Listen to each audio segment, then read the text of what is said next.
Thanks for being here. It's obviously an honor to represent such a great university and a historic football team that is the UCLA Bruins. I'm really proud to be on this stage and really just admire all of these other head coaches, the players, the style of play that exists in this league. I want to thank, obviously, Commissioner Petitti for all that he does. This is not an easy moment in time to navigate these waters, and I think he does an absolutely phenomenal job.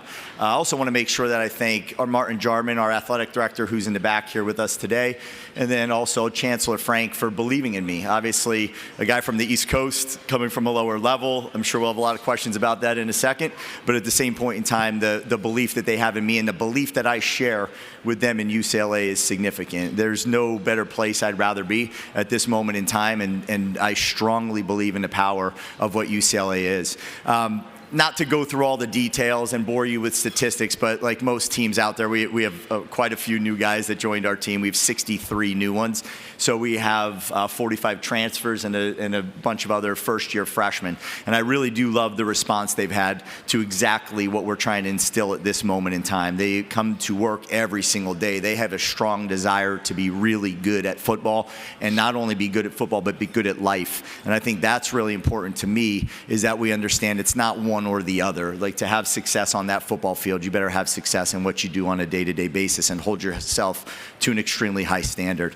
We'll have 3 players up here with us at a later point in time, but you'll get a chance to meet them. Nico Iamaleava, who is a phenomenal quarterback, and we're looking for him to continue leading this team the right way. Cole Martin, who's a great safety for us, an unbelievable leader, and when you meet him and his energy and what he brings to the table, you have a pretty quick understanding of what this program really wants to look like on a day-to-day basis. And then Sammy Amasigo, who's a transfer from Oklahoma, plays linebacker for us. You'll get a chance to meet those 3 as well. Great young men that I think represent our university very, very well. When I got to my initial press conference, a big part of it was we talked about having to re-engage this community, how to re-engage these high school coaches, how to make sure that we opened up to our alumni, how to make sure that we allowed the press, the local press, into practices, and every one of the things along the way that we talked about doing in that press conference up to this point in time, we have lived out. And I'd also like to say that as within the administration here at UCLA, just the commitment that they said they would have to this program, they've also lived out. And when you put those 2 things together, one of the words and things that I think lead to the most amount of success is this word alignment. And when you have that within your athletic department, from the chancellor all the way down, you have a chance to be really good. And I believe that that is what is going to happen here in our very near future. But to do that and to do what you said you were going to do also develops trust and builds trust. And that's really important that we're able to do that, in the short period of time we've been together. We'll talk a lot about it right now as you want to ask some questions, but everything here is ultimately conceptual. We'll refer to the past, and we'll look back on exactly what we were and how we've done it at other places. But at the same point in time, just understand that I understand, the gravity of exactly where we're at, and just how good these coaches are, just how good these players are, just how tough these venues are to play in. I get all that, right? And for me, it's got to be about the foundational elements that we bring to this program that I think travel regardless of the level you're at. All right? I understand, what we're walking into, and I know that not only me, but our players also look forward to having an opportunity to represent UCLA on this national stage within the best conference in America. So that, I'll open up for questions. Coach, on your left side, first row. Hey, Coach. Hey. Nick Hamilton, Nightcast Media. Welcome to the Big Ten. Thank you. I wanted to ask you, as you continue to establish a culture at UCLA, what are some of the things that you did to build a rapport with Nico and be able to build that bond and that chemistry where it's a trickle-down effect throughout the entire locker room? Yeah, well, it started with retaining Nico, obviously, when we got here. And I think for Nico, and he could speak on, on his own behalf, but I'll, just to add a little color to it, he did not want to go anywhere. This is where he wanted to be. This is where he wanted to play. His younger brother's on the team. He doesn't live very far away. So the ability for his family to see him play as well, I think, was really important for him. So it was just a matter of making sure he understood that we had a plan.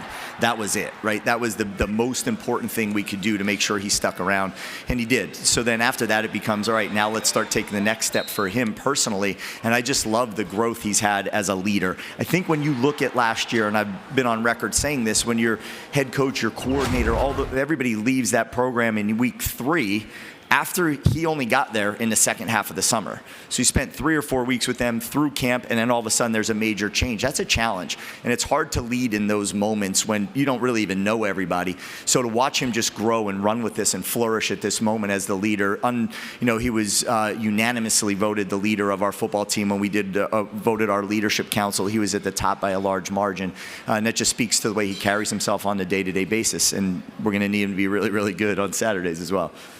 Coach, on your right side, towards the back. Hey, Coach. I see Connor that. Morissette with 24/7 Sports. Good to see you again. You've talked a lot about how you feel like you can have success quickly at UCLA. What does success look like in year 1 for you? Yeah, Connor, I'm not really interested in putting, artificial limits on ourselves or making promises on outcomes that have to be earned.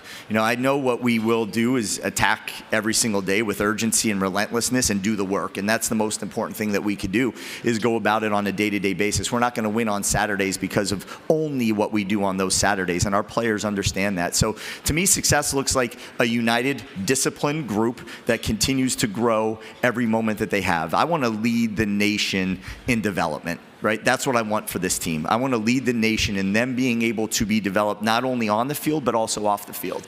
And that, to me, is something that I think will pay dividends moving forward. But at the same point in time, there's a lot of room for growth here.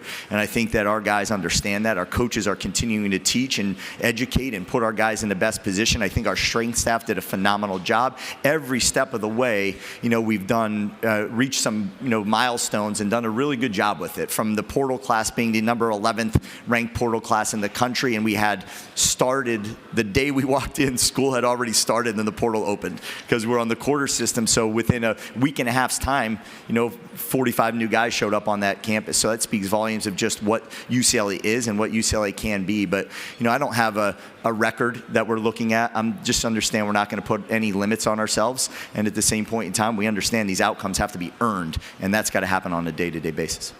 Coach, on your left side here, second row. Hey, Bob. Colin Wilson with the Action Network. A handful of teams over the last couple of years have had problems traveling multiple time zones. I know UCLA has 3 separate weeks in conference play where they've got to travel multiple time zones. You had travel to Texas State and Oregon last year. Has that helped you maybe structure things a little bit different for these long travel weeks that you have? Yeah, so it's interesting because now my mind is a little bit clouded. But I had a chance to go out and visit with the Rams for a couple days, and talking to Sean McVay about it. No matter where they play, they land at 6 o'clock at night. They go through their evening, they get up the next day on whatever time zone they're in, and then they play the game. And I think they're like 90% wins on these cross-country trips. I think for me, I recently did it, went from California back to Virginia, and I was paying close attention, to what I would feel like the next day. And I think that one day where you have a chance to get in and settle, the day before, and then just, you wake up the next day a little tired, and then you go to bed a little earlier the next day, and you wake up and you feel a whole lot better. I think that I got to juggle that just a little bit more and figure out what the best plan is for us. But we did have experience in it. It was a 2-day trip always. I'm just starting to rethink it a little bit and got to do a little bit more research before we finally pull the plug on exactly what we're going to do. On your left side, Coach, fifth row. Hey, Coach. Jacob Nguyen from the Daily Bruin. Good to see you. My question for you is, obviously coming from James Madison, you have a lot of continuity. Your 2 top coordinators with a number of transfers. How do you hope to take what made you successful last year and apply it to this first year while also helping build a new identity and culture in your first year at Westwood? Yeah, I think it's a good question. I think that the continuity part is really reassuring to me and sets you at ease just a little bit better when the offense that's being run. How those players are being communicated communicated with. You know then on the same thing on the defensive side. You know the same thing on the special team side. You also know the same thing in the strength and conditioning side. So I think all those elements, are really reassuring to me to know who we are and to know that these guys all speak our same exact language. That's important. But again, it goes back to foundational things. The offense may not look exactly the same, and the defense may not either, but the foundational ways of a program being built, being connected, being disciplined, and every single day seeking growth is what we need to be really, really good at, and our guys understand that. On your left side, coach, third row. Hey, Coach Chesney, Liam Blutman here, host of the Brandon Walker College Football Show at Barstool Sports. You spoke to player development. I'm just wondering, a player or two that's really standing out to you that people aren't really discussing.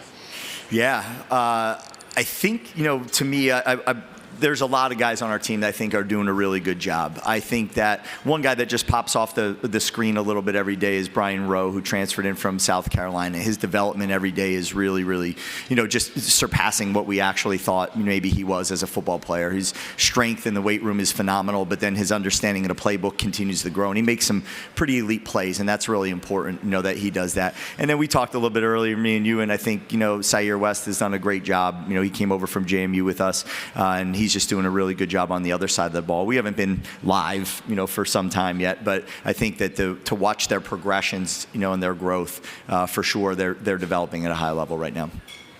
Coach Chesney, thank you so much for your time. Yeah, thank you.